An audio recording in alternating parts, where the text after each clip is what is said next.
네, 안녕하세요. 주영쌤입니다. 오랜만에 강의를 올리게 됐어요. 그동안, 제가 휴대폰이 고장이 나가지고 휴대폰을 좀 바꾸고 이러는 바람에 촬영을 할 수가 없었어요. 네, 기다려준 친구들 너무 미안하고, 네, 또 고맙습니다. 자, 오늘은 사회문화 그 뒤에 이어서 사회 집단과 사회 조직에 대해서 같이 해봐요, 공부를.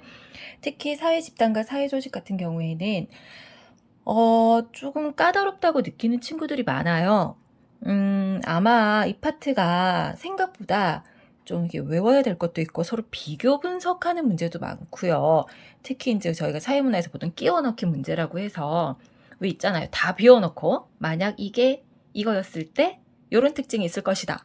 라는 식으로 문제가 많이 나오잖아요. 그런 문제 풀 때 특히 이 파트가 많이 나오다 보니까 좀 까다롭게 느낄 수가 있는데 방법은 하나예요. 그냥 무조건 정리를 잘 하셔야 합니다. 그래서 함께 오늘 정리를 해봐요. 자, 제일 먼저 배울 게 사회 집단이에요.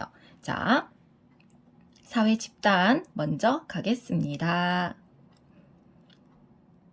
자, 사회 집단이란 무엇을 말하느냐? 자, 일단 여러분들 여기 집단이라는 단어에 집중을 하셔야 돼요. 집단이니까 한 명은 아니겠죠? 일단, 그죠? 그래서 집단의 특징은요, 일단 무조건 몇 명 이상? 2명 이상이어야 돼요. 2명 이상. 혼자서는 집단이라 말할 수가 없습니다. 그리고요, 2명 이상이면서 동시에 내가 이 사회에 소속되어 있다는 어떤 소속감과 그 다음에 공통의 어떤 관심사 같은 것들, 네, 요런 소속감, 공통의 관심사 이런 것들을 가지고 있어야 돼요.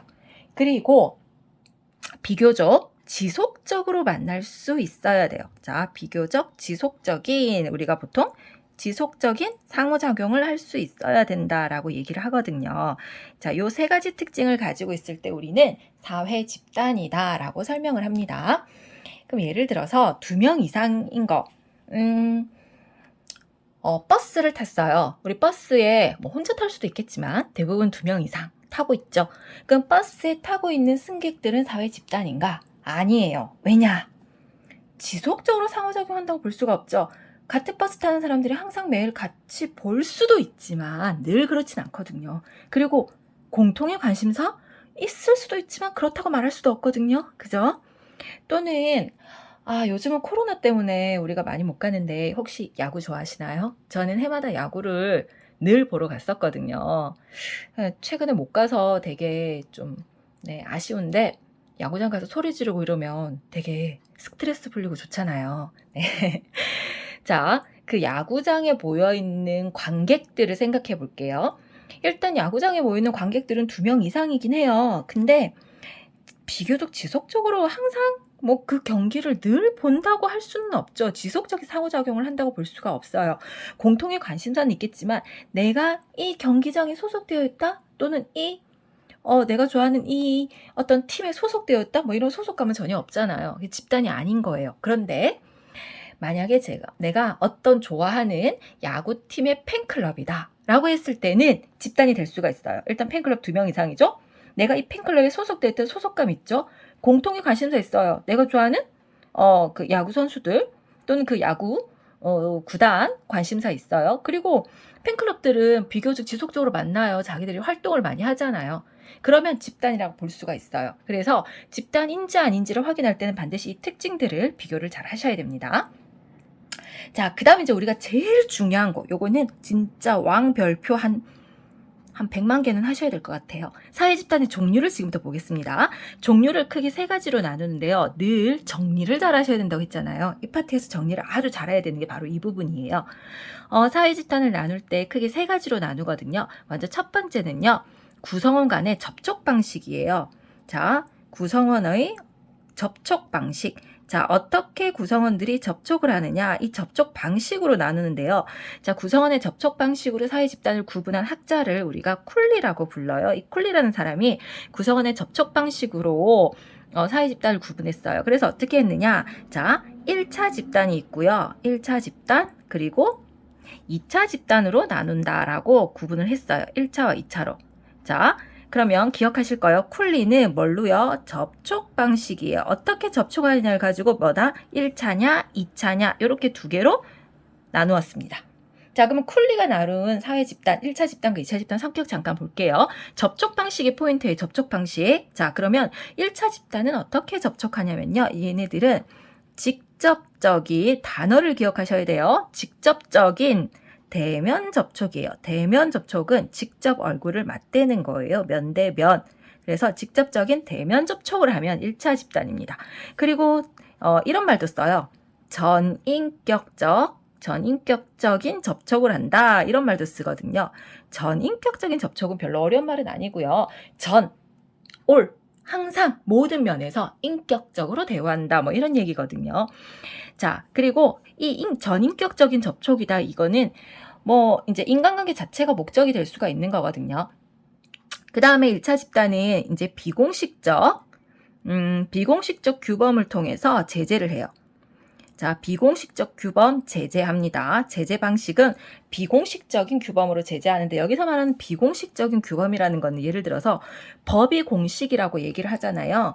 법이 공식이라면 비공식은 어떤 도덕이나 어떤 윤리나 또는 관습 있죠. 이런 것들로 제재를 하는 거예요.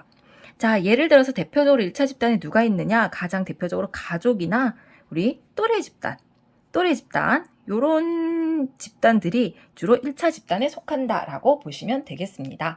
자, 그러면 2차 집단은 1차 집단하고 달라요. 2차 집단은 어떻게 되느냐? 자, 1차가 직접적이라면요. 2차는 간접적인 접촉 방식을 가지고 있어요. 그래서 2차는요. 간접적인 접촉이다라는 거. 간접적인 접촉. 그리고 늘 얼굴을 맞대고 있는 대면 접촉이 아니거든요. 주로 뭐냐면 그러니까 쉽게 말씀드리면 일로 만난 사이예요. 우리가 일로 만난 사이를 용어로 얘기하면요. 과업지향적인 접촉이다라고 얘기를 해요. 과업지향적인 접촉. 과업지향적이란 말은 업무 때문에 만났다고요. 업무, 일 때문에. 그래서 자, 과업지향적이다. 이거는 뭘로 만난 사이요? 일로 만난 사이다. 일로 만났다. 만난 사이. 일로 만난 사이를 우리는 과업지향적이다 라고 얘기를 합니다. 일로 만난 사이예요. 네. 자, 그리고 어떤 목적 달성을 위해서 수단적인 접촉이에요. 수단적인 접촉. 자, 수단적인 접촉이다. 이런 말도 많이 써요. 1차 접촉은 그저 요 인간관계 자체가 목적이라면 2차는 뭔가 과업 일로 만났다 그랬잖아요. 뭔가 일을 하기 위해서 뭔가를 하기 위해서 수단적으로 만나는 거거든요. 그래서 수단적인 접촉이에요. 그러다 보니까 2차 집단에서는 어떤 제재를 할 때 뭘 하느냐? 주로 공식적인 규범으로 제재를 합니다. 공식적 규범으로 통한 제재를 해요. 그럼 공식적 규범 하면 대표적으로 뭐가 있냐면요. 이 공식적인 거는 그냥 법률 있죠. 법률이나 어떤 규칙 같은 그런 공식적인 방법으로 주로 제재를 많이 한다고 보시면 되겠고요. 대표적으로 뭐 예를 들어서 뭐 학교나 뭐 회사 뭐 이런 등등등등등 있죠. 자, 요런 종류의 사회 집단들을 우리가 2차 집단이다라고 부릅니다. 자, 그럼 1차고 2차 이해하시죠? 자, 가장 큰 차이점은요, 이거예요. 1차는 직접 대면 접촉. 요게 포인트입니다. 직접 대면. 요게 중요해요. 그리고 2차는 간접이다. 간접이면서 뭐죠? 과업, 지향, 수단 이런 말들 기억하셔야 돼요. 그렇기 때문에 이해가 안 되면요. 제일 좋은 방법은 1차 집단하면 가장 대표적으로 가족을 생각하시면 돼요. 가족 예시로. 2차 집단은 가장 대표적으로 학교를 생각하시면 쉬워요. 그래서 어떻게 구성원들이 서로 접촉을 하느냐, 만나느냐를 가지고 1차와 2차로 구분할 수가 있다라는 거. 네, 여러분들이 요거 보시면 되겠습니다. 자, 그 다음에 두 번째는요. 결합의지예요. 결합의지. 자, 어떻게 집단을 결합하느냐, 어떤 의지를 가지고 결합하느냐, 이거를 가지고 사회 집단을 구분했는데요. 이것을 구분한 사람을 우리가 테니스 또는 테니에스라고도 불러요. 외국인이니까. 네. 자, 테니스는 결합 의지로 사회 집단을 구분을 했어요. 자, 그래서 이름을 어떻게 붙였느냐? 공동사회냐? 자, 공동사회냐? 아니면 이익사회냐? 이렇게 이름을 붙였어요. 자, 공동사회와 이익사회로 구분을 하는 겁니다. 공동사회와 이익사회로 구분할 때는 뭐라고요? 결합의지예요. 결합의지예요. 결합의지. 자, 의지입니다. 의지. 결합을 어떻게 집단이 결합을 하는 어떤 의지로 만들었느냐 이건데요. 공동사회는 쉽게 말하면 구성원의 의지가 없어요. 얘는 의지와 무관해요. 의지가 아니에요.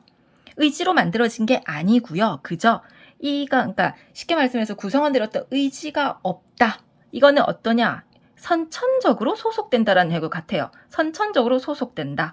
이 말은 곧 무슨 말이냐면요. 이것을 우리가 본질 의지라고 불러요. 본질 의지. 그래서 인간이 어떤 의도를 가지고 의지를 가지고 만든 집단이 아니고요. 선천적으로 소속이 되는.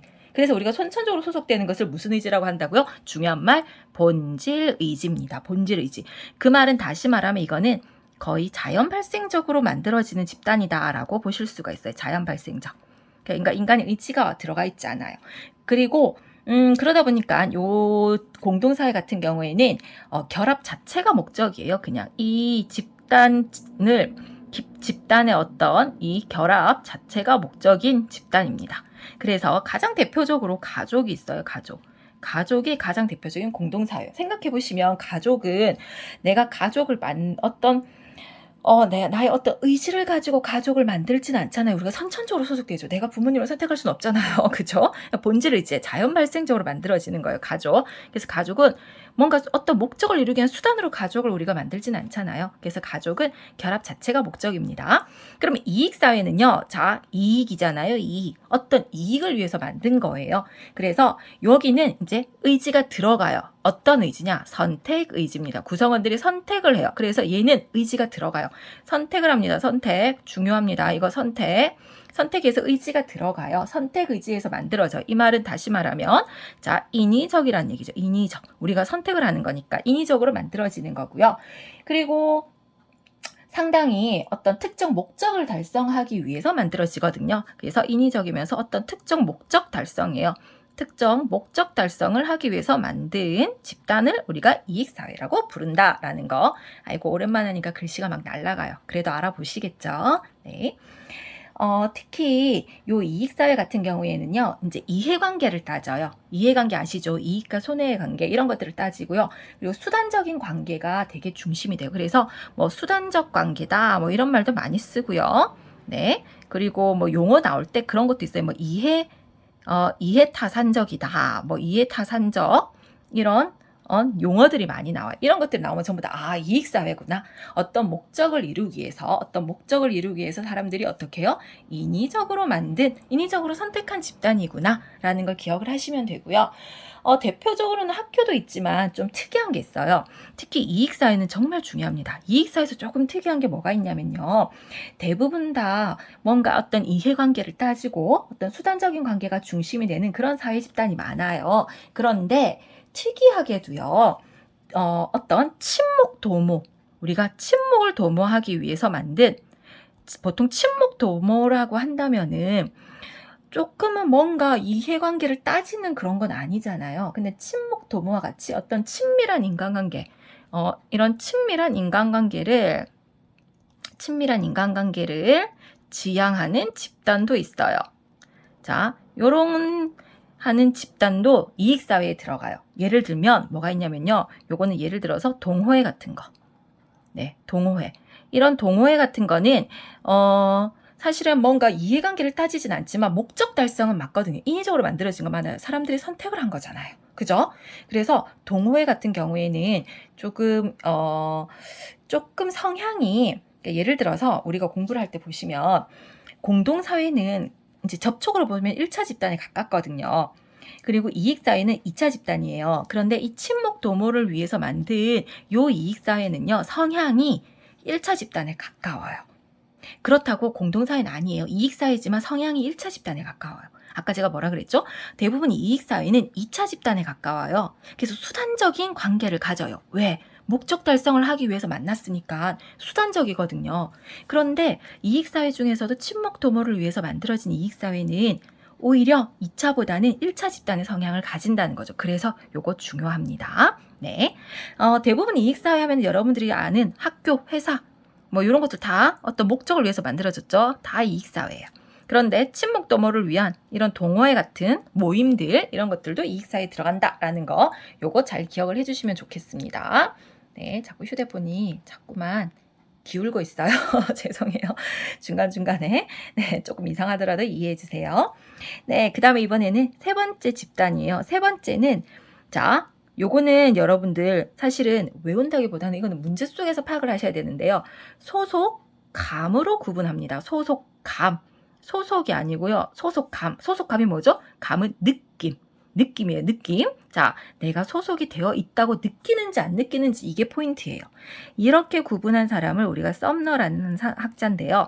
썸너는 집단을 소속감, 내가 소속되어 있는지 없는지 그 느낌을 가지고 있는지 없는지 이거를 가지고 어떻게 구분했냐면요. 네 집단이 있고요. 그 다음에 외집단이 있어요. 네 집단과 외집단으로 구분을 했습니다. 자, 내 집단은 안내자예요. 내가 소속되어 있고 내가 소속감을 느껴요. 근데 외집단은 바깥의 자니까 내가 소속감을 느끼지 않아요. 자, 포인트는요. 내 집단은 일단 내가 속해 있어야 돼요. 자, 속해 있고요. 속해 있음. 그리고 플러스 내가 속해 있으면서 동시에 소속감도 느껴야 돼요. 소속감도 있어야 돼요. 속해 있으면서 소속감을 느끼면 내 집단이 돼요. 그런데 여기서 중요한 거 반드시 소속 집단이 내가 소속해 있는 이 소속 집단이 반드시 내 집단이라고 말할 수는 없어요. 이게 무슨 말이냐? 내가 속해 있는 집단에서 내가 소속감을 느끼면 내 집단이잖아요. 근데 우리 그런 경우 있잖아요. 내가 소속은 되어 있지만 나는 이 집단에서 내가 소속감을 못 느낄 수도 있어요. 그러면 내 집단이라고 말을 할 수가 없어요. 속해 있더라도 내 집단이라고 말할 수가 없다라는 거죠. 그래서 이거는 문장 속에서 파악하셔야 됩니다. 자, 그럼 외집단은요. 외집단은 일단 내가 속해 있지 않아요. 내가 속해 있지 않고요. 그러니까 소속되어 있지 않고요. 거기다가 소속감이 아니고 이질감, 서로 다른 이질감이나 또는 어떤 배타적인 감정, 베타가 뭔지 아시죠? 등 돌리고 있는 거. 어떤 배타적 감정 또는 지나치면요. 적대감까지도 느껴요. 이런 감정들을 느끼잖아요. 그러면 이것을 우리는 외집단이다 라고 얘기를 하는데요. 근데 이것도 자, 모든 내가 속해 있지 않다고 내가 속해 있지 않다고 해서 전부 다 외집단이라고 말할 수는 또 없어요. 왜 그러느냐? 내가 속해 있진 않지만 내가 이질감이나 배타적 감정들을 느끼지 않는다면 또 외집단이라고 말할 수가 없거든요. 자, 그렇기 때문에 이 소속감에 따라 분류할 때는요. 이거는 사실은 문제 속에서 문장 속에서 여러분들이 파악을 하셔야 돼요. 그냥 단순히 내가 속해 있다고 해서 내 집단이라 말할 수는 없고요. 그렇다고 내가 속해 있지 않다고 해서 외집단이라 말할 수도 없어요. 그래서 얘가 상당히 골 때리는 아이예요. 소속감 따지는 거. 그래서 요거는 문제를 푸실 때 문장 속에서 이해를 하시고요. 자, 아까 우리가 분류했던 것 중에서 잠깐 한 번씩 더 볼게 이거예요. 자, 사회집단. 요 파트는 무조건 100만 개입니다. 별표 100만 개. 자, 100만 개 하셔야 돼요. 100만 개 넘어서 1000만 개? 하여튼 많이.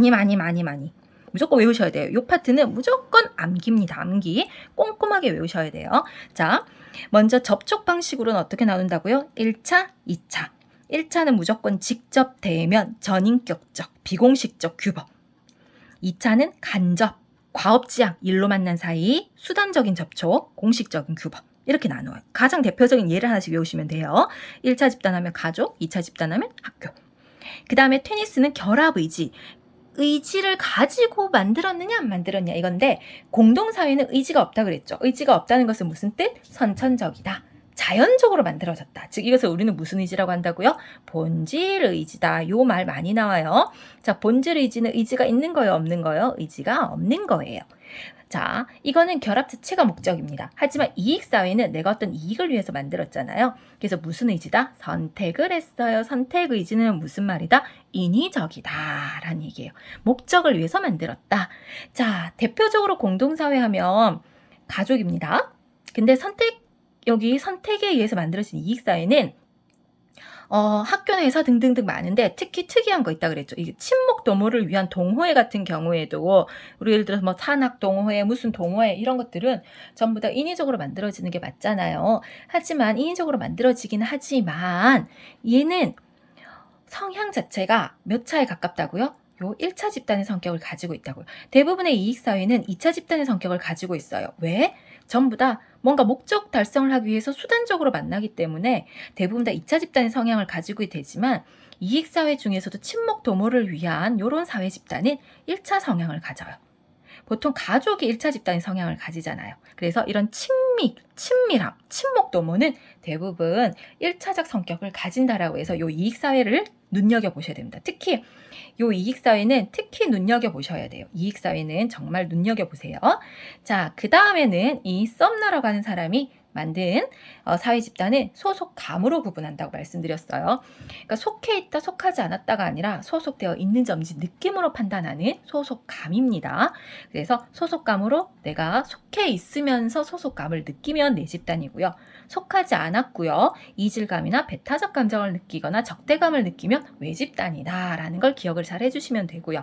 그런데 반드시 속해 있다고 해서 내가 내 집단이라 말할 수가 없고 또 속하지 않았다 그래서 외 집단이라 말할 수 없다고 말씀드렸어요. 요거는 뭐에 따라서 상당히 주관적이거든요. 요거는 그래서 주관적인 느낌은 각자 자기 느낌 개인적인 거 주관적이잖아요. 그래서 주관적이기 때문에 이거는 문제 속에서 파악하시는 거. 자, 그 다음에 이거 말고 저희가 기억해야 될 집단이 하나가 더 있어요. 자, 무슨 집단이 있느냐? 중거 집단이라는 게 있습니다. 중거 집단. 별로 어려운 말 아니고요. 중거 집단은요. 준이 기준이에요. 기준. 나의 어떤 행동이나 어떤 입장을 선택할 때 근거가 되는 기준이 되는 집단을 말하는 거예요. 그래서 자, 중거 집단은 뭐냐면요. 자, 뜻은 간단합니다. 자, 뜻은 나의 어떤 행동의 기준.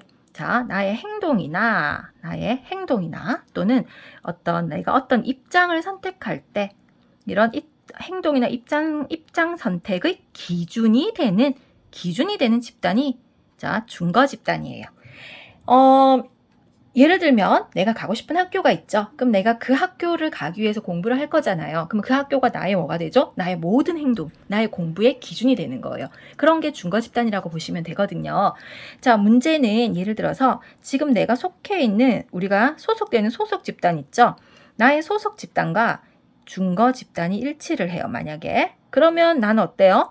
나의 소속 집단과 중거 집단 일치하면 너무너무너무 행복해요. 그래서 행복하게 만족하면서 너무 잘 지내요.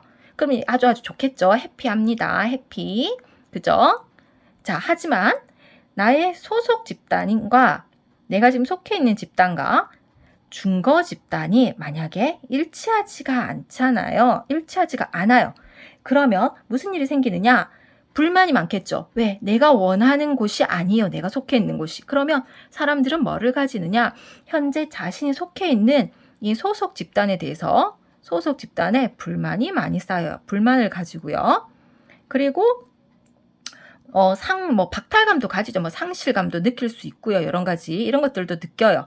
결국은 어떻게 되느냐? 결국은 일탈 행동까지 이어질 수도 있다라는 거예요. 왜? 불만이 많잖아요. 내가 지금 원하는 곳에 있지 않으니까. 요거를 잘 보셔야 돼요.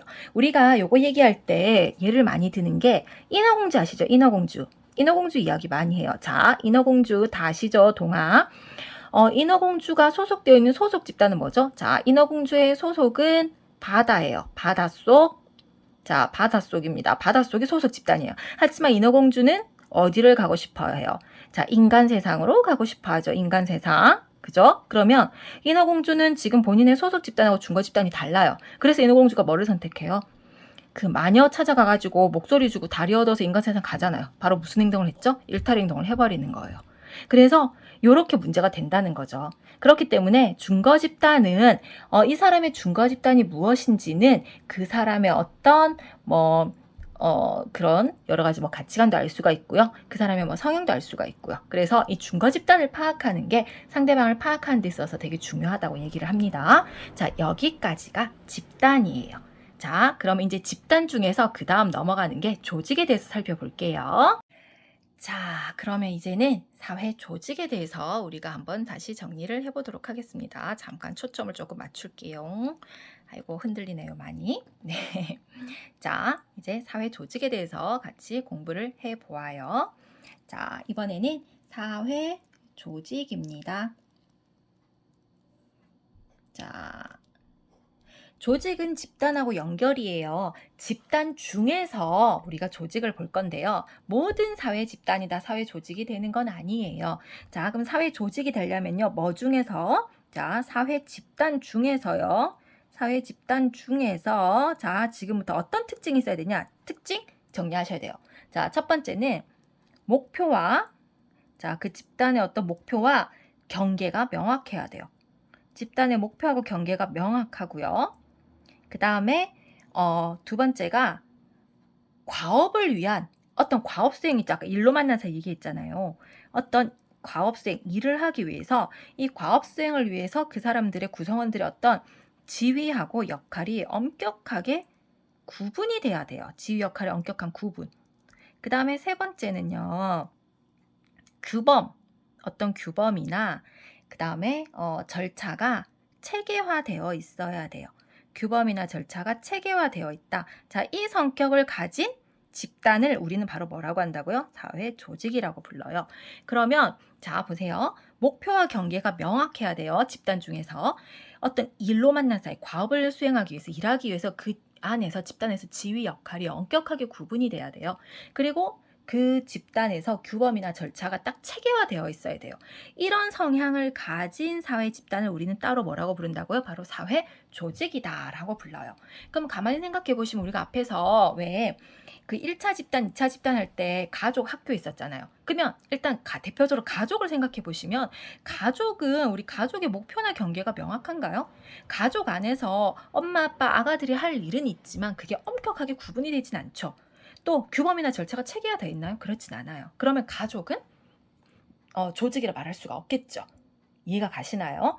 자, 여기서 이제 우리가 지금부터 알아야 되는 게 뭐냐면요. 그림을 하나 그릴 거예요. 자, 이 그림만 외우면 조직 문제는 끝납니다. 자, 이 그림은 무조건 여러분들 저 따라 그리시면서 외우셔야 됩니다. 지금부터. 자, 집단 중에서라 그랬잖아요. 그럼 어떤 집단이 조직이 되느냐? 여기서 말하는 집단은 무조건 이익사회예요. 이익사회. 자, 이익사회가 그래서 중요해요. 우리 아까 이익사회 했죠? 자, 무조건 외우셔야 됩니다. 이익사회. 이익사회가 바로 이 대표적인 이익사회가 대표적인 조직이 돼요. 자, 그러면 일단 집단이니까요. 이익사회가 됩니다. 이익사회. 자, 이익사회가 있어요. 이 이익사회 중에서 이익사회 안에 뭐가 있느냐? 조직이 크게 세 가지로 나눌 거예요. 지금부터 조직을 뭐뭐뭐 세 개로 나눌 거냐면요. 자, 공식 조직이 있어요. 공식 조직이 있어요. 공식 조직. 자, 그 다음에 아이고, 네, 죄송해요. 공식 조직이 있고요. 그 다음은 이름을 기억하셔야 돼요. 자발적 결사체라고 불리는 게 있어요. 자, 자발적, 아유, 자꾸만 흐려지죠? 네. 자발적 결사체라고 하는 조직이 있어요. 자, 그런데 얘는 공식 조직하고 겹쳐요. 자발적 결사체가 있고요. 그리고 이 자발적 결사체 안에 비공식 조직이 있어요. 자, 그리고 얘네들은 전부 다 무슨 사회다? 모두가 다 이익사회 안에 들어가요. 자, 이 그림을 무조건 외워주세요. 얘도 별표 한 100만 개는 하셔야 될 거예요. 이 그림만 잘 외워주시면 조직에 대한 문제 이해를 하실 수가 있거든요. 자, 그러면 사회 조직에서 말하는 집단은 무슨 사회다? 이익사회예요. 이익사회 안에, 그러니까 이익사회가 대부분 다 조직이라고 보시면 돼요. 쉽게 그렇게 이해를 하시면 되고요. 자, 그러면 조직이라고 하면 크게 어떻게 나뉜다? 공식 조직, 비공식 조직, 자발적 결사체 세 가지가 있어요. 자, 이 세 개의 관계를 잘 보셔야 됩니다. 그럼 여기서 포인트가 뭐냐? 자, 요 겹치는 부분들 있죠? 요 부분들이 포인트예요. 자, 그러면 이 말은 뭐냐면요. 여기 들어간 아이는 공식 조직이면서 자발적 결사체의 성격을 가지고 있는 아이예요. 그죠? 그 다음, 여기에 들어가는 아이는, 자, 여기에 들어가는 아이는 자발적 결사체이면서 비공식 조직이라는 거죠. 그죠? 그러면 얘는 그냥 순수 자발적 결사체예요. 자, 이 종류들을 지금부터 아주 잘 구분을 하셔야 됩니다. 자, 그럼 지금부터 정리를 해볼게요. 이 그림을 잘 이해를 하셔야 됩니다. 이 그림. 자, 먼저 공식 조직부터 갑니다. 공식 조직. 공식 조직은요, 보통 우리가 공식 조직이라고 부르는 거는 그냥 일반적으로 사회 조직 있죠? 일반적으로 우리가 말하는 사회 조직이 곧 공식 조직이에요. 아까 어떤 성격이 있었죠? 자, 성격을 얘기하자면 먼저 지휘 역할. 네, 지휘 역할이 딱 구분이 돼야 돼요. 지휘 역할의 구분이 명확해야 되고요. 지휘 역할의 구분이 명확하다. 그 다음에 과업지향, 일로 만난 사이, 네, 과업지향.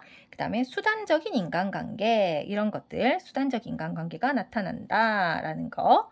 네. 그리고 공식적 규범으로 통제한다. 공식적 규범으로 통제를 하고요. 공식적 규범 통제. 자, 이런 것들을 가지고 있으면 대부분 다 뭐라고 한다고요? 공식 조직이에요.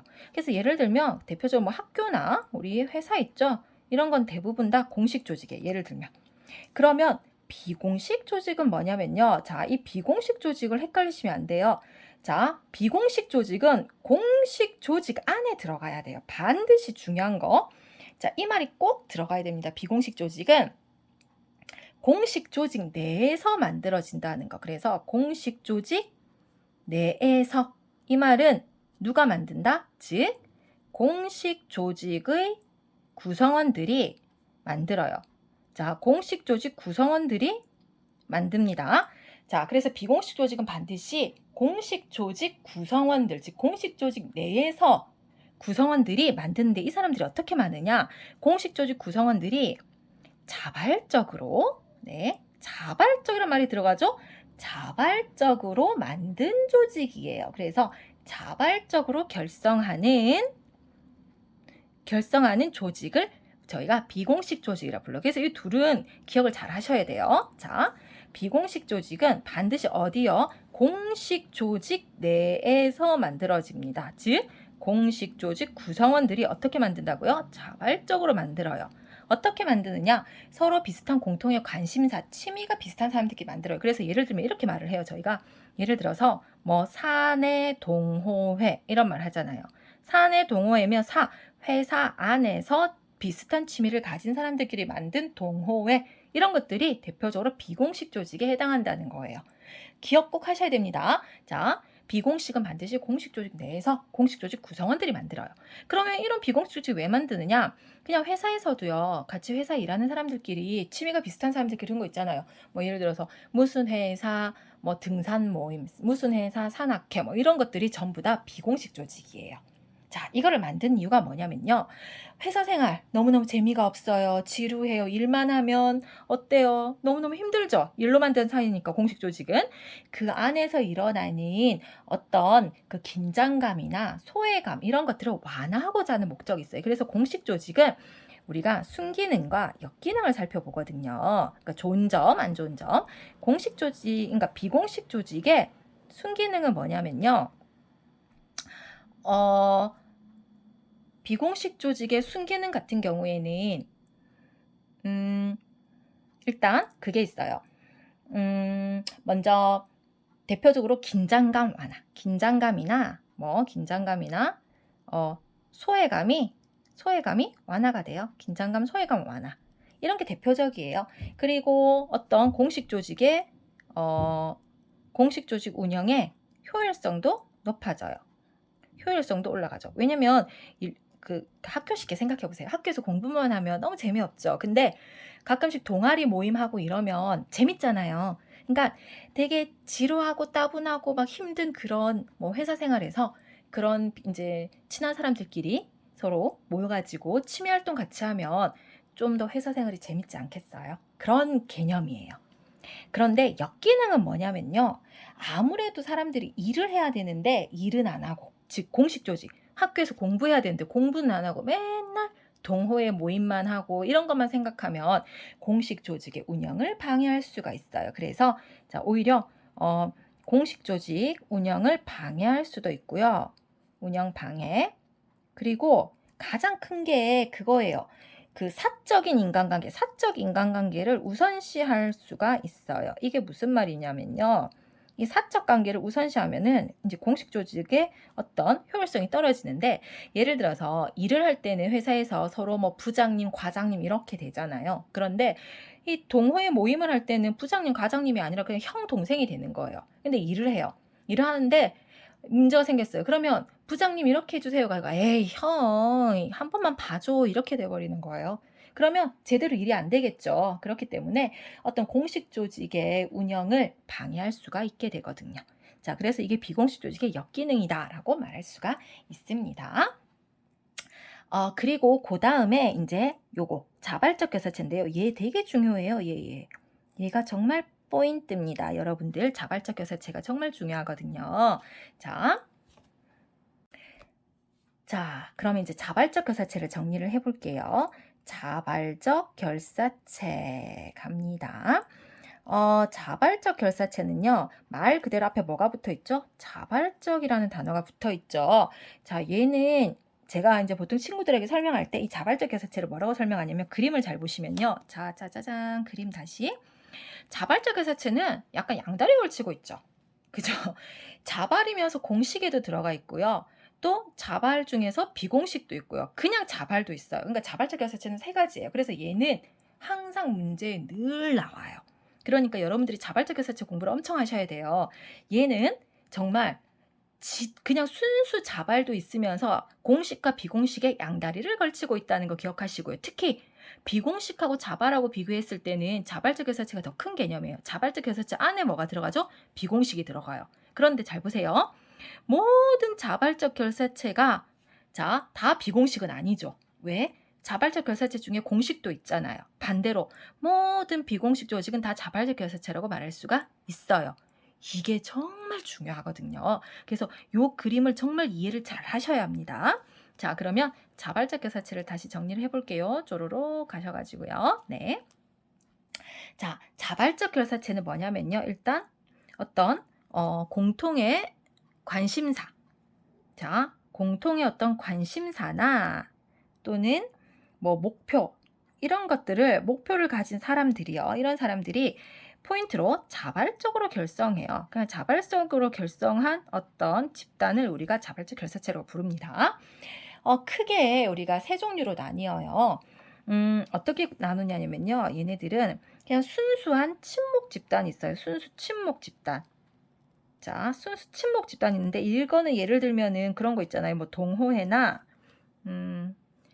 동호회나 또는 동호회나 아이고야 동창회 뭐 요런 것들은 순수하게 그냥 친목 모임이에요. 그 다음에 이익 집단이 있어요. 이익 집단 뭔가 느낌이 오지 않나요? 이익 집단 하면은 뭔가 느낌이 와야 돼. 이익 사회 비슷하죠. 네. 이익 집단이라고 우리가 부르는 건 뭐냐면요. 어떤 특정한 이익을 목적으로 하는 사람들이 모인 게 이익 집단이에요. 특정 이익. 예를 들어서 가장 대표적으로 예를 들면은 뭐 노동조합이나 뭐 그런 것들 있죠. 그러니까 직업하고 관계했다고 생각하시면 돼요. 그래서 특정 집단이 이익을 추구하는 건데요. 각종 직업과 관계된 단체들을 저희가 뭐라 하냐면 직능단체라고 불러요. 직능단체. 어떤 직업과 관계된 직능단체이거나 또는 노동조합 뭐 이런 종류가 주로 이익 집단에 들어가고요. 그 다음에 시민단체가 있어요. 시민단체. 자, 시민단체는 이익 집단하고 시민단체하고 차이점이 뭐냐면요. 이익 집단은 그거예요. 이익 집단은 어떤 이익을 위해서 만들어진 거고요. 시민단체는 공익이거든요. 이건 사회 문제. 이거는 공익 추구의 공익이거나 또는 어떤 사회 문제를 해결하기 위해서 만든 게 이제 시민단체예요. 자, 그래서 시민단체 같은 경우에 뭐 그런 거 있죠. 뭐 환경단체 같은 거. 예를 들어서 뭐 환경이나 또는 뭐 인권단체 뭐 이런 것들, 요런 것들이 시민단체가 되거든요. 그러니까 이런 식의 종류가 있어요. 자발적 결사체는. 일단 자발적 결사체의 특징을 아는 게 중요합니다. 특징을 간단하게 정리를 해보면요. 먼저 같이 이렇게 소속되어 있는 구성원들끼리 신념이 뚜렷해요. 그래서 어떤 집단의 자기 집단의 집단 목표에 대해서 집단 목표에 대한 구성원들의 신념이 뚜렷하다. 그래서 구성원 신념이 뚜렷합니다. 아주 뚜렷하고요. 그리고 가입 탈퇴가 자유로워요. 가입이나 탈퇴가 자유로워요. 가입 탈퇴가 자유롭고요. 그 다음에 이게 포인트예요. 1차 집단의 성격과 1차 집단과 그 다음에 2차 집단의 성격을 동시에 가지는 경우가 있어요. 이게. 그래서 1차 집단의 특성이 강한 것도 있고요. 2차 집단의 성격이 강한 집단도 있어요. 또는 이게 비슷비슷하기도 해요. 예를 들어서 이런 친목 집단 있죠. 친목 집단은 1차 집단의 성향이 강해요. 얘는. 그런데 이런 이익 집단이나 이런 애들은 2차 집단의 성향이 강해요. 그래서 1차, 2차 집단의 성향을 다 가지고 있어요. 자, 그 다음에 아까 말씀드린 거. 자, 관계를 잘 보셔야 돼요. 모든 비공식 조직은 다 자발적 교사체에 속해요. 얘는 얘에 속하지만 얘는 다 얘가 아니죠. 자, 이거 종류 보세요. 이거는 외우시면 돼요. 몇 가지만 딱 기억을 하면요. 자발이면서 공식인 게 뭐가 있냐면요. 자, 자발이면서 공식인 아이들 갑니다. 자, 여기서 아까 우리가 자발적 교사체에서 대표적으로 봤을 때 자발이면서 공식 조직인 거는 주로 시민단체 있었죠. 시민단체나 또는 대표적으로 노동조합 같은 경우. 자, 우리가 노동조합은요. 예를 들어 회사 안에서 노동조합이 만들어져요. 그러면 보통 사람들이 노동조합은 회사 안에 있는 노동조합은 비공식 아니어라고 얘기하는데 그런 거 있잖아요. 공식 조직 안에서 공식적인 규범에 따라 만들어진 조직은 공식 조직이에요. 그러면 회사는 공식 조직이에요. 근데 회사의 어떤 공식적인 규범에 따라서 만들어진 회사 안에 있는 노동조합은 공식 조직이 돼요. 조금 더 쉽게 말씀을 드리면 학교는 공식 조직이에요. 그건 아시겠죠? 우리가 학교 안에 총학생회라는 학생회가 있잖아요. 근데 그 학생회가 학교의 공식적인 절차에 따라서 만들어진 학생회라면 그 학생회는 공식 조직이 돼요. 그런데 학생회가 그냥 학생들끼리끼리 만들었다면 그거는 비공식이겠죠. 무슨 말인지 아시겠습니까? 그래서 요게 포인트입니다. 그 다음에 자발이면서 비공식인 거는 아까 말씀드렸죠. 예를 들면 뭐 회사 내, 뭐 사내, 사내 이렇게 들어가면 전부 다 비공식이에요. 그러면 뭐냐? 순수 자발은 뭐냐? 순수 자발은 주로 친목단체가 순수 자발이 돼요. 요거는 뭐 그런 거 있죠. 조기 축구회. 우리가 사내 축구회, 사내 축구 모임 이런 것들은 비공식이잖아요. 근데 동네 조기 축구회는 친목단체거든요. 구분을 잘 하셔야 돼요. 자, 이렇게 구분하는 게 사회 조직이에요. 자, 그럼 사회 조직을 한 번만 더 간단하게 정리를 또 해볼게요. 자, 쭈루루루 가시면 자, 사회 조직은 기본적으로 사회 집단 중에서 만들어진다고 그랬어요. 집단 중에서 목표 경계가 명확하고요. 그 다음에 일을 하기 위해서 지위 역할 구분되고요. 규범 절차가 체계화되어 있는 집단. 그래서 대표적으로 무슨 사회다? 이익사회. 이익사회가 대부분 다 사회 조직이 된다고 말씀드렸어요. 그리고 요 그림 기억하세요. 특히 중요한 거 뭐다? 예, 자발적 교사체. 모든 사회 조직은 다 이익사회에 들어갑니다. 그거 딱 기억하셔야 되고요. 그리고 우리가 사회 조직이라고 하면 크게 세 가지 공식 조직, 비공식 조직, 자발적 교사체가 있다라는 거 기억을 꼭 해두시고요. 자, 다시 위로 쪼로로록 올라가시면 공식 조직하고 비공식 조직. 보통 우리가 말하는 사회 조직은 대부분 공식 조직. 그래서 그 조직 안에서 지휘 역할 구분 엄격히 되고요. 과업지향, 일을 위해서 수단적으로 만나고요. 공식적 규범으로 통제되고 학교나 회사가 대표적이고 그 안에서 공식 조직 안에서 공식 조직 구성원들끼리 자발적으로 만들어지면 뭐라고 부른다고요? 비공식 조직. 그런데 이 비공식 조직은 모두 뭐에 속하죠? 자, 비공식 조직은 모두 자발적 교사체에 들어간다는 걸 기억하셔야 됩니다. 왜? 비공식은 어떻게 만들었으니까? 자발적으로 만들었으니까 사내 동호회, 회사 안에 소속되어 있어야 돼요. 공식 조직 안에 소속되어 있어야지 비공식이 됩니다. 하지만 공식 조직 안에 들어가 있다 하더라도 다 비공식은 아니라 그랬죠? 공식 조직이면서 그 안에서 또 다른 공식 조직이 될 수도 있어요. 노동조합처럼. 자, 그게 대표적으로 뭐다? 바로 자발적 결사체다라는 거예요. 이 자발적 결사체는 어떤 공통의 관심사나 목표를 가지고 자발적으로 만들어진 건데 크게 종류가 이렇게 나뉘죠. 뭐 친목 집단, 이익 집단, 시민단체가 있는데 친목 집단은 보통 동호회나 동창회 같은 이런 모임들을 말을 하고요. 이 친목 집단은 아까 봤죠. 우리 순수 자발적 결사체예요.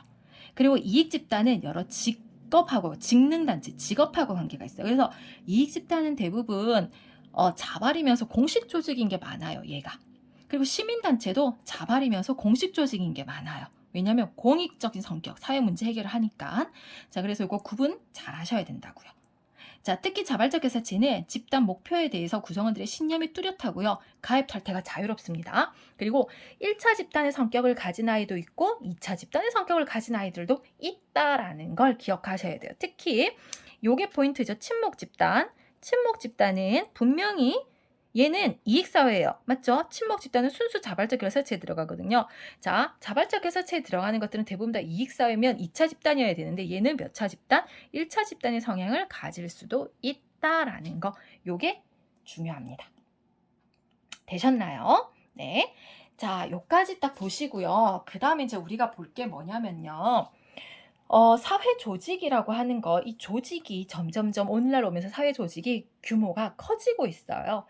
사회 조직 자체가 아까 그랬죠. 우리가 공식 조직, 대표적으로 사회 조직이 공식 조직이라고 그랬잖아요. 이 공식 조직 같은 경우에 일을 하잖아요. 이제 공식 조직의 어떤 규모가 점점점 커지게 되면 그 조직을 효율적으로 운영을 해야 되는데 효율적으로 운영하기 위해서는 그 조직을 운영하는 어떤 시스템이 필요하겠죠. 그래서 이런 조직을 운영하는 시스템을 저희가 관료제라고 하는데요. 잠깐 넘어갑니다. 자, 아이고. 저희가 공식 조직을 운영하는 시스템에 대한 이야기를 조금 해볼게요. 자, 뭐를 할 거냐면요. 관료제라는 게 있어요. 관료제. 자, 이 관료제는 공식 조직을 효율적으로 운영하기 위한 일종의 시스템이라고 보시면 돼요. 조직 운영 방법이에요. 네. 조직이 점점 대규모화되면서 좀 더 안정적으로 조직을 운영하기 위해서 만들어진 겁니다. 그래서 관료제는 뭘 하는 것이다? 어떤 조직 운영을 위해서 좀 더 쉽게 말씀드리면 안정적이고 효율적인 어떤 조직 운영을 위한 조직 운영 방법이에요. 그래서 조직 운영 형태 뭐 이런 걸 말합니다. 관료제. 자, 그런데 우리가 관료제 하면요. 특징하고요. 관료제 특징이랑 그거를 공부하셔야 돼요. 단점이 포인트예요. 그래서 관료제의 특징을 간단하게 정리를 먼저 해볼게요. 일단 관료제의 특징은 이거 자 먼저 특징부터 정리를 하면요. 먼저 관료제 같은 경우에는 일단 기본적으로 관료제로 그러니까 웬만한 건 전부 다 관료제로 운영을 해요. 조직이 크면 관료제로 운영을 했을 때 좋은 점은요. 아무래도 이 조직 자체가 흔들림 없이 조직이 아주 안정적으로 운영이 잘 되거든요. 그래서 관료제로 웬만하면 운영을 많이 합니다. 관료제는 어떤 특징을 가진 운영 체계냐면요. 일단 관료제는요. 관료제에 속해 있는 구성원들의 지위와 이 지위에 따라서 이 구성원 지위에 따른 구성원 지위에 따른 권한이나 어떤 권한과 책임이 서열화되어 있다고 얘기해요. 그 서열화가 뭐냐면요. 줄 서 있다고 얘기하는 거거든요. 피라미드 구조라고 생각하시면 돼요. 이런 식으로 관료제는. 그러니까 회사를 생각하면요. 요 제일 위에 보통 우리가 사장님이 있잖아요. 사장님. 그죠? 네. 사장님이 있고 그 다음에 요 밑에 어떻게 되죠? 뭐 이사도 있고 부장도 있고 그 다음에 뭐 과장도 있고 그 다음에 일반 사원도 있고 이렇게 되어 있잖아요. 이런 식으로 줄 서 있어요. 서열화. 그런데 아무래도 여기서 사장님이 권한하고 책임이 제일 많겠죠. 그 다음에 요 사원으로 갈수록 권한하고 책임이 적겠죠. 이런 식으로 권한과 책임에 따라서 지위에 따라서 가질 수 있는 권한과 책임의 정도에 따라서 이렇게 서열화 줄 세워져 있어요. 자, 그 다음에 상당히 일을 하는 데 있어서 업무가 전문화되어 있고요. 전문화, 세분화되어 있어요. 그래서 세세하게 나눠져서 일을 합니다. 업무가 전문화, 세분화. 그래서 각자 구성원들이 해야 될 업무를 세분화해서 구성원 간의 업무 중복을 피하는 거. 이렇게 하는 이유는 효율적으로 업무 처리하기 위해서. 효율적으로 업무를 처리하기 위해서 업무를 전문화시키고 세분화시켜 놓으면요. 일의 속도도 빨라지고요. 업무 처리가 이제 좀 더 효율성을 가지게 되겠죠. 조직이 효율적으로 돌아가니까. 그리고 모든 일은요. 문서로 정해져 있어요. 그래서 문서화된 규약, 절차에 따라서 문서화된 규약과 절차에 따라서 업무를 수행합니다. 이 말은 딱 일을 하는 방법이 정해져 있어요. 그러니까 내 마음대로 일을 하는 게 아니라요. 회사에서 딱 정해준 대로 일을 하면 돼요. 그래서 그냥 해라는 대로 하면 돼요. 그냥 시키는 대로 하면 된다는 얘기예요. 정해진 대로, 규칙대로. 회사에서 하라는 대로. 즉 나의 어떤 자의적인 판단이나 어떤 사적인 판단이 필요가 없어요. 그냥 하면 돼요. 근데 이게 좋은 점이 뭐냐면요. 딱 일을 하는 방법이 정해져 있잖아요. 그래서 예를 들어서 중간에 회사에서 중간에 누군가가 갑자기 못 오게 됐어요. 회사를 못 와요. 일이 생겼어요. 그럼 그 빈자리를 다른 사람이 와서 하더라도 누가 와서 하더라도 다 메꿀 수가 있어요. 왜요? 딱 정해진 대로 시킨 대로만 하면 되거든요. 우리 시키는 거는 누구나 할 수가 있잖아요. 그래서 딱 정해진 대로 그 규약 절차에 따라서 일을 하면 돼요. 자, 그다음에 경력에 따라서 경력을 중시합니다. 그래서 경력 보상이에요. 경력 보상. 경력 보상은 그냥 이거 좀 어려운 말로 이렇게 얘기해요. 연공서열이라고 얘기를 하거든요. 어려운 말로. 그래서 연공서열이라고 얘기를 합니다. 어려운 말 요거 외우셔요. 해 연자예요. 해. 쉽게 말하면 시간이 갈수록 내가 그러니까 회사에서 오래 일을 하잖아요. 오래 일을 하면 능력하고 상관없이 그냥 알아서 승진하고 월급 올라간다는 얘기예요. 이해가시나요? 그럼 이렇게 했을 때 좋은 점은 뭐냐? 바로 구성원들의 신분이 보장이 됩니다. 내가 사고만 안 치면 계속해서 내가 사고만 치고 시키는 것만 잘하잖아요. 그러면 알아서 승진이 되고 월급이 올라가거든요. 신분이 보장이 돼요. 그럼 이제 구성원들이 안정적으로 일을 할 수 있는 기반이 되기도 한다는 거죠. 네, 요런 특징들이 대표적인 거예요. 자, 그렇기 때문에 이제 순기능은 똑같아요. 이런 특징을 가지고 있으니까 어떻게 된다고요? 아주 대규모의 어떤 조직이 효율적으로 운영이 잘 되겠죠. 그리고 업무가 아까 각자 규약 정해진 대로 업무 수행을 하니까 예를 들어서 뭐 업무 담당자가 바뀌더라도 항상 안정적으로 지속적으로 이 관료제 하에서는 일이 진행이 돼요. 그래서 사실은 요런 특히 요거의 특징이 이거예요. 업무 수행에 있어서 우리가 이런 말도 써요.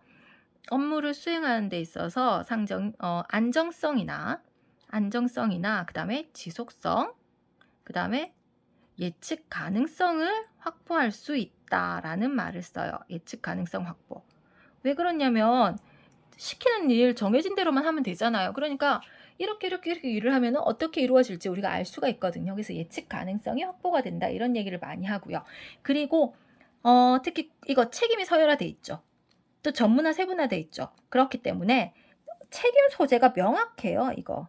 책임 소재가 명확합니다. 책임 소재가 명확하단 말은 일을 하는데 누구 잘못인지 정확히 나와요. 네. 그래서 책임 소재가 명확하기 때문에 이것도 좋아요. 근데 자, 중요한 거 역기능을 보셔야 돼요. 관료제. 이렇게 잘 좋은 어떤 그냥 이렇게만 보면 상당히 좋은 시스템처럼 보이잖아요. 그런데 이런 관료제도 역기능이 있습니다. 일단 첫 번째가요. 용어를 기억하셔야 됩니다. 자, 목적 전치 현상이라는 얘기를 써요. 목적 전치 현상은 뭐냐면요. 요것 때문에 생겨요. 너무 절차만 강조하는 거죠. 그러니까 쉽게 말하면 규약이나 절차만 그러니까 규약 절차를 지나치게 강조해요. 강조하다 보니 무슨 문제가 생기느냐? 어떤 조직의 그 조직의 목적이 뒤바뀌어요. 조직의 목적이 사라져 버려요. 가장 대표적으로 저희가 병원 이야기를 가장 많이 들어요. 병원은 환자를 치료하는 곳이잖아요. 아마 병원 가보시면 다 느낄 거예요. 병원 가면 뭐부터 하라고 하죠? 치료부터 진료부터 받는 게 아니라 수납하고 먼저 순서를 기다려야 돼요. 절차대로 해야 돼요. 그러니까 죽을 것 같아도 순서대로 절차대로 진료를 받죠. 왜냐? 그렇게 그냥 절차 무시하고 환자를 막 받게 되면 병원이 완전 전쟁터가 돼 버려요. 아수라장이 되거든요. 그래서 병원도 병원 나름의 뭐를 해요? 절차를 만들어 놓는 거죠. 그래서 절차에 따라서 일을 해요. 그러다 보니까 원래 병원은 환자를 진료하는 목적을 가지고 있었는데 그 목적보다는 뭐가 중요해져요? 진료 절차가 더 중요해져 버리는 이게 목적 전치 현상이 생겨 버려요. 그다음에 우리가 인간 소외 현상이 생긴다. 이거 인간 소외 현상이 있는데요. 이거 인간 소외 현상 같은 경우에는 보통 인간 소외다라고 하면은 보통 사람들이 소외? 왕따 당하는 건가 사람이? 이렇게 생각하시는데 그게 아니라요. 사람이 기계처럼 느껴진다라는 거예요. 내가. 그러니까 쉽게 말하면 어떤 내가 조직에 이 사회 조직의 어떤 부품처럼 부속품이나 또는 어떤 수단처럼 느껴진다. 이렇게 생각하시면 되겠어요. 왜냐면 아까 업무가 세분화 전문화되어 있고 그다음에 나는 시키는 것만 하면 되죠. 하라는 것만 하면 돼요. 나의 어떤 의견이나 생각이나 전혀 필요 없어요. 그러니까 자율성, 창의성 따위가 필요가 없어요. 그러니까 내가 기계처럼 느껴지는 거죠. 그냥 하라는 것만 하면 되는, 딱딱 그냥 기계처럼 그냥 시키는 것만 하면 되는. 네. 그래서 여기서는 뭐가 없어요? 자율성이나 어떤 나의 창의성을 발휘할 필요가 전혀 없어요. 그래서 인간 소외 현상이 발생할 수가 있고요. 그 다음에 유연하게 환경 변화에, 예를 들어서 어떤 사회가 변하거나 이런 환경 변화에 유연한 대처가 곤란해요. 유연한 대처 곤란. 사회가 변하면 우리 조직도 조금, 조직 문화도 변해야 되잖아요. 그런데 관료제는 딱 이렇게 정해진 틀에서만 움직이다 보니까 사회가 변하는 거에 따라서 이런 조직 자체가 변화가 어려워요. 이런 것들. 그리고 아까 이거 연공서열이 문제예요. 연공서열. 자, 이 연공서열 때문에 뭐가 생기느냐? 무사안일주의 같은 거요. 자, 무사안일주의 또는 저희가 다른 말로는 복지부동이라는 단어도 써요. 이게 생기는데요. 이게 뭐냐면 무사안일주의는 내가 사고만 안 치면, 그죠? 사고만 안 치고 시키는 것만 잘하면 나는 잘릴 일이 없어요. 내가 사표를 내지 않는 한. 그러다 보니까 복지부동, 납작 엎드려서 몸을 사려요. 자, 이거는 뭐 때문에 생긴 현상이다 전부 다? 바로 연공서열 때문에 생기는 거예요. 아까 뭐라고 했죠? 연공서열은 내가 오래 일하면 알아서 승진되고 알아서 월급 올라가는 거잖아요. 이 연공서열을 하다 보니까 사람들이 그냥 뭐예요? 조용히 몸살이는 거죠. 사고만 안 치면 알아서 월급 오르고 알아서 승진되고, 그죠? 그러다 보니까 사실 이렇게 돼버리면요. 사람들이 일을 제대로 하지 않아요. 네, 그래서 이런 문제들이 있어요. 자, 이런 문제를 해결하기 위해서 등장합니다. 자, 이런 관료제의 문제를 해결해 보고자, 이런 것들을 해결해 보고자 등장한 것을 우리가 탈관료제라고 불러요.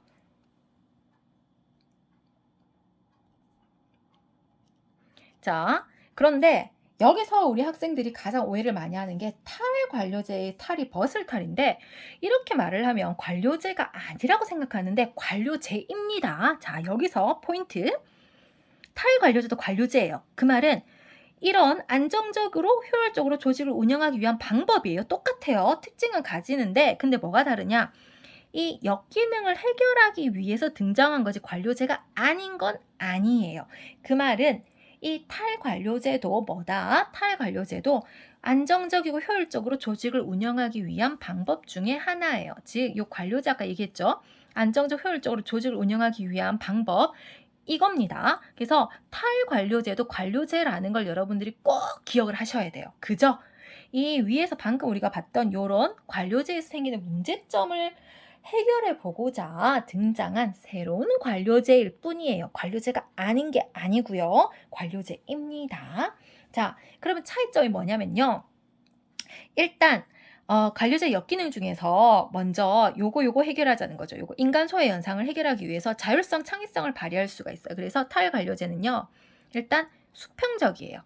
자, 수평적 조직 체계예요. 아까 우리가 관료제가 이렇게 피라미드식으로 수직적으로 서열화되어 있죠. 즉, 자, 자꾸 위아래 왔다 갔다 해야 돼요. 자, 요렇게 구성원지에 따라서 서열화되어 있죠. 보통 서열화되어 있다는 것은 약간 수직적 구조를 말해요. 수직적으로. 이렇게 수직적 구조. 대부분 명령이 위에서 밑으로 내려오거든요. 명령이. 그러니까 수직적으로 이렇게 위아래 구조. 요게 서열화예요. 근데 탈관료제는 요게 아니라 수평이에요. 수평. 수평적 구조는 사장이건 사원이건 어떻게 된다고요? 같이 서로 통할 수 있고 의사소통이 가능한 거예요. 만약에 이 관료제에서 일을 하게 되면요. 얘가 사원이 사장님에게 결제를 받으려면요. 과장님 결제 받고 부장님 결제 받고 이사님 결제 받아야 사장님한테 올라가요. 단계를 밟아야 돼요. 근데 탈관료제에서는 이게 아니에요. 사원이 요 중간에 이 사람들 없이 바로 사장님에게 바로 다이렉트로 결제가 가능해져요. 이게 수평적 조직 체계예요. 자, 그래서 탈관료제는 수평적 조직 체계로 해서 쉽게 말하면 의사결정을 하는 데 있어서 자, 의사결정에 구성원들이 참여할 수가 있어요. 구성원의 참여가 가능합니다. 그래서 모두 함께해요. 대부분 수직은요. 일반 관료제는 사장님이 다 결정을 해요. 아까 명령을 사장이 명령 내리는 대로 밑에서 시킨 대로만 하면 되는 거잖아요. 근데 탈관료제는 그렇지가 않아요. 이렇게 되면 이제 구성원들이 창의성이나 자율성을 발휘할 수가 있겠죠. 그 다음에 유연해요. 자, 유연한 조직 구조예요. 그러니까 어떤 사회 변동에 잘 적응할 수 있는 유연한 조직 구조를 가지고 있어요. 특히 그리고 이 중간층이 감소가 돼요. 중간 관리층. 자, 중간 관리층이 감소가 됩니다. 감소. 자, 그리고 구성원이 스스로 자기가 뭔가를 결정할 수 있는 재량권, 그다음에 뭐 자율적인 거 이런 자율성 요런 것들이 좀 더 확대가 된다라고 보시면 돼요. 자, 중간 관리층이 누구냐면 아까 제가 다시 한 번 더 쪼르르르륵 관료제. 자, 아까 관료제에서는 일반 사원이 사장님 결제 받으려면 요 단계를 다 거쳐야 된다 그랬잖아요. 여기 있는 요 사람들 부장, 과장 이런 사람들이 중간 관리층이에요. 그러면 이 관리층이 없어요. 탈관료제는. 왜? 바로 다이렉트로 서로 의견을 주고받고가 가능해져요. 수평 구조기 때문에. 이거를 말하는 거예요. 자, 그리고 능력과 이제 포인트가 아까 관료제는 뭐죠? 관료제는 연공 서열이잖아요. 근데 탈관료제는 능력이나 업적 또는 어떤 이거 성과에 따라서 보상을 해요. 이 말은 예를 들어서 10년 차 일한 사람하고요. 5년 차 일한 사람이 있어요. 월급이 5년 차 일한 사람이 더 많을 수도 있어요. 왜요? 그 사람이 능력이 더 있다면, 성과를 더 냈다면. 그게 가능해지거든요. 자, 이렇게 능력이나 업적이나 성과에 따라서 보상을 하게 되면 어떻게 되겠죠? 사람들이 엄청 열심히 일하겠죠. 창의성 발휘해서. 왜냐면 아까 우리가 연공 서열에 따라 보상하게 되면 어떻게 돼요? 사람들이. 연공 서열은 알아서 시간 지나면 알아서 차근차근 월급 올라가고 그죠? 신분이 보장이 되죠. 그죠? 그런데 이렇게 하다 보니까 사람들이 무산일주의가 있어가지고 일 안 하고 그냥 그러니까 자기 몸만 사려는 거죠. 사고만 안 치면 안 잘리고 계속 월급 받을 수 있으니까. 창의성이나 이런 것들도 없고 일을 제대로 안 해요. 그래서 탈관료제에서는 능력이나 어떤 업적, 성과에 따른 보상을 하게 돼요. 그러면 사람들이 스스로 일을 하겠죠. 뭔가 창의성 이런 거 자율성 발휘하겠죠. 좀 더 조직이 좀 더 잘 돌아갈 수 있다는 거죠. 그런 것들입니다. 그래서 기억하실 게 관료제, 탈관료제 둘 다 관료제예요. 둘 다 큰 조직을 가장 효율적으로 운영하기 위한 운영 체계입니다. 그럼 둘 다 공식적인 규범을 강조하는 것도 맞아요. 하지만 차이점이 있다면 이 탈관료제는 관료제 때문에 생긴 여러 가지 이런 역기능의 문제를 해결하고자 등장한 새로운 관료제라는 거죠. 관료제가 아닌 게 아니라. 네, 여기까지 되셨나요? 사실 이 파트는 기본적인 이론을 조금 공부를 하시고요. 문제를 풀면서 이해하는 게 조금 더 빨라요. 그래서 사회 집단과 사회 조직은 일단 기본적인 개념을 머릿속에 정리를 조금 하시고 외운다는 느낌보다는 문제를 풀면서 이해를 하는 게 여러분들이 공부하는데 또는 뭐 수능이나 뭐 모의고사나 내신에서 성적을 올리는 데 오히려 도움이 되실 거예요. 다음 강의는 그죠. 다음 강의도 빨리빨리 해야 되는데 그죠. 다음 강의는 최대한 빠른 시일 내에 꼭 올릴게요. 그 다음 강의는 그거 할 거예요. 일탈행동에 대해서 우리가 같이 공부를 해볼 거예요. 일탈행동도 중요하거든요. 시험에 많이 나오고요. 혹시라도 제 강의가 도움이 되신다면 정말 감사하고 기분 좋을 것 같고요. 공부하다가 만약에 질문이 있다 하시면 남겨주세요. 질문에 대한 답은 해드립니다. 그리고 예를 들어서 저 이 파트 강의를 해주실 수 있으신가요? 그래서 특정 이제 본인이 예를 들어서 좀 더 필요한 강의가 있다. 예를 들면 어느 부분 설명을 듣고 싶다라는 부분이 있으시면 남겨주세요. 제가 해드릴 수 있다면 그 부분도 체크해서 해드릴게요. 뭐 공부하다가 힘드시거나 고민이 있어도 뭐 얘기하시면 상담 해드립니다. 공부 열심히 하시고요. 지금 아마 기말 시험 기간인 걸로 알고 있어요. 우리 친구들. 기말 시험 준비 잘 하시고요. 오늘도 화이팅 하세요.